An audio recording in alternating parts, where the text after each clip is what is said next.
बहू का बज गया बाजा। सीमा की शादी तय होने को होती है। डब्बू के माता पिता उसे देखने आते हैं। लड़की पसंद भी हो जाती है, लेकिन तभी होने वाली सासू माँ कहती है, तो सीमा क्या क्या शौक है तुम्हारे? मेरे पास ये हारमोनियम है, मुझे बस इसे बजाने का शौक है। ये तो बिल्कुल मेरे जैसी है।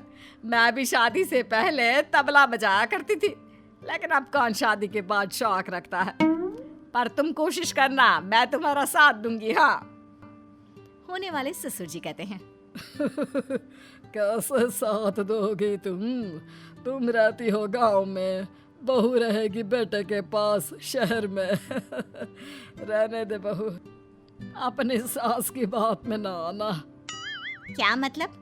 अरे नहीं नहीं बहन जी, आप लोगों की सेवा करने के लिए ही तो मैं सीमा को आपके घर भेज रही हूँ।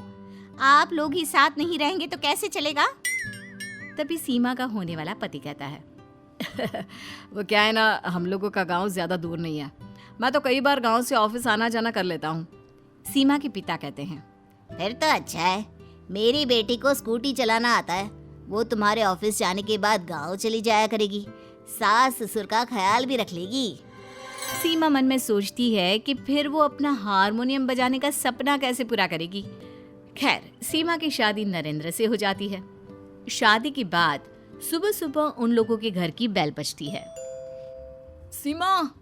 सीमा देखो कौन है दरवाजे पर, मुझे नींद आ रही है, मैं बिस्तर से नहीं उठूंगा। कई बार आवाज देने पर भी जब सीमा नहीं सुनती तो नरेंद्र उठ जाता है। अरे ये टीवी किसने ऑन कर दिया है? लेकिन टीवी तो बंद है। ओहो, ये सीमा भी ना, लग रहा है वॉशरूम में होगी। चलो मैं ही दरवाजा खोल दूं। सामने उन लोगों के 2-4 पड़ोसी होते हैं।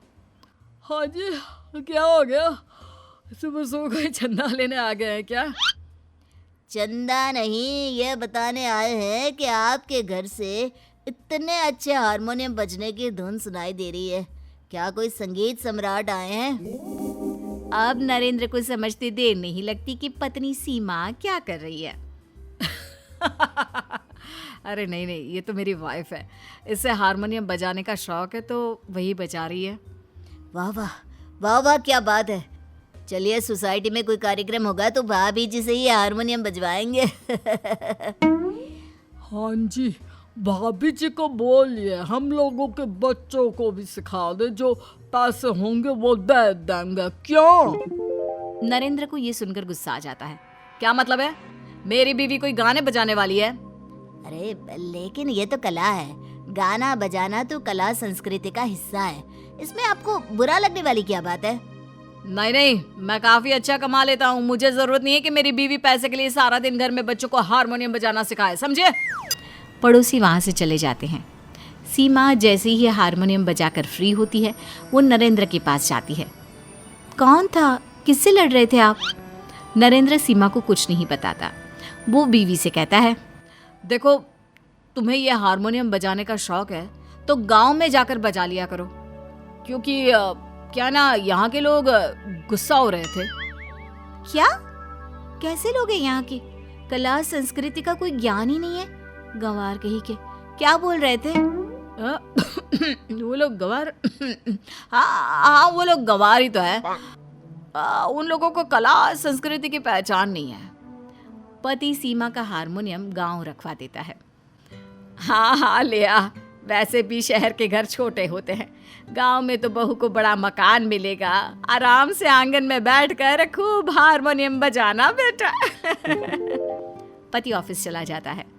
जहां वो परेशान सा होता है तो उसकी सहेली, क्या हो गया नरेंद्र, परेशान से दिख रहे हो? सब ठीक? तुम्हारी तो शादी अभी अभी हुई है ना, ठीक है ना बीवी? हाँ यार, वो क्या है ना, बीवी बहुत अच्छा हारमोनियम बजाती है। तो इसमें परेशान होने वाली क्या बात है?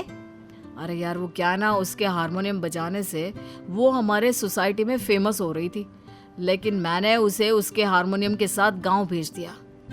अब उसकी याद आ रही है।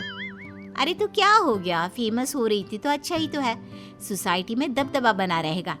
नहीं नहीं, मैं नहीं चाहता कि कल को वो मुझसे ज्यादा कमाने लग जाए। अरे ज्यादा रुतबा बना लेगी तो मैं क्या करूँगा? अरे नहीं यार, कल को छोड़ गई तो? वैसे भी आजकल का जमाना ठीक नहीं है। अब सीमा शहर आती तो अकेली, बिना हारमोनियम के। किसी को पता नहीं चलता कि सीमा को हारमोनियम बजाना आता है। तो वहीं गांव में, अरे राकेश भाई, बहुरानी कहाँ है? शहर गई है? वो क्या है ना, गांव में कई दिनों से हारमोनियम की आवाज़ नहीं आई तो सभी पूछ रहे थे। हाँ जी, वो तो शहर गई है, लेकिन कल आ जाएगी। वो क्या है ना, गांव के कुछ बच्चों को वो हारमोनियम बजाना सिखा रही है।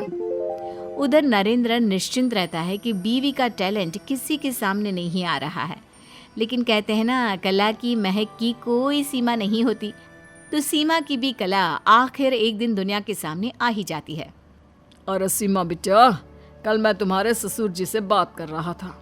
वो क्या है ना, कल बम्बई से बहुत बड़े डायरेक्टर गांव आ रहे हैं। गांव में शूटिंग है ना, तो तुम उन लोगों के स्वागत में हारमोनियम बजा देना प्लीज़ बेटा, गांव का नाम हो जाएगा। हाँ हाँ पंच चाचा, क्यों नहीं, गांव के लिए तो मैं कुछ भी करूंगी। क्योंकि कार्यक्रम अगले दिन ही था तो सीमा को नरेंद्र को कुछ बताने का मौका ही नहीं मिला।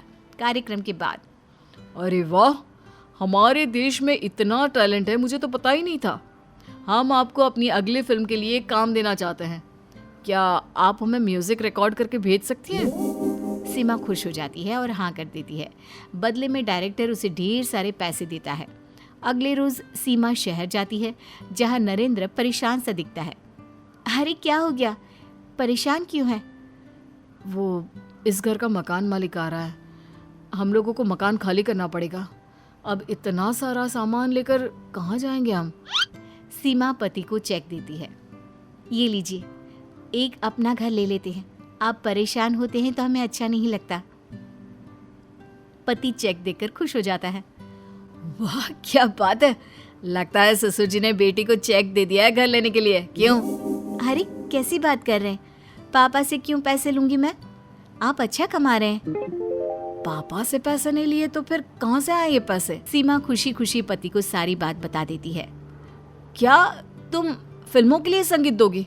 नहीं नहीं सीमा, मैं नहीं इजाजत देता तुम्हें इन सब चीजों के लिए। कल को तुम फेमस हो गई और मुझे छोड़कर चली गई तो? नहीं, मुझे नहीं चाहिए ये पैसे। अरे कैसी बात कर रहे हैं आप? क्यों आपको छोड़ दूंगी? पैसे आएंगे तो हम लोगों की ही तो जिंदगी अच्छे से चलेगी, मेरा शौक भी बरकरार रहेगा।